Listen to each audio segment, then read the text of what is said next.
US Pakistan federation of chamber of commerce and industry ने overseas पाकिस्तानियों के लिए पाकिस्तान में कारोबार और तिजारत के नए दरवाजे खोल दिए हैं।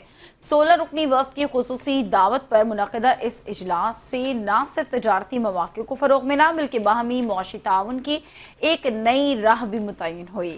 वाशिंगटन से देखते हैं ब्यूरो चीफ फजल खालिक की रिपोर्ट।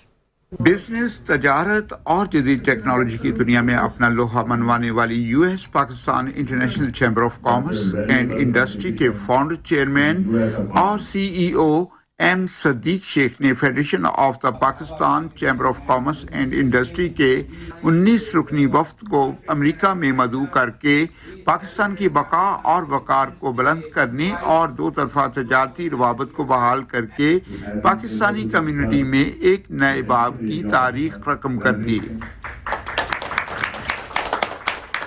पाकिस्तानी वफ्द में आए सरकर्दा शख्सियात ने ओवरसीज पाकिस्तानियों को इन्वेस्टमेंट, हालिया सूरत हाल और कारोबारी अमूर के कारहाय नुमाया से आगाह किया, जिसे न सिर्फ ओवरसीज पाकिस्तानियों बल्कि हाज़रीन जिनमें अमेरिका की हाई फाई ऑफिशियल्स की शिरकत ने भी सराहा।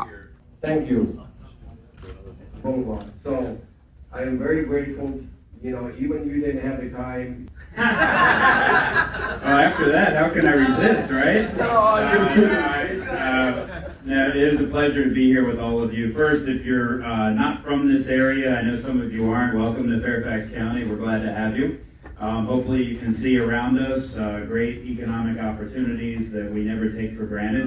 इस मौका पर चैनल 5 से खुसूसी गुफ्तगू करते हुए founder chairman PICC M Sadiq Sheikh का कहना था कि वो पाक अमेरिका तल्लुकात और बाहमी तजारत को दुनिया के नक्शे में लाकर साबित करेंगे कि वो वतन अजीज की ताकत और सरमायाकारी को एक सुनहरे दौर में दाखिल कर रहे हैं।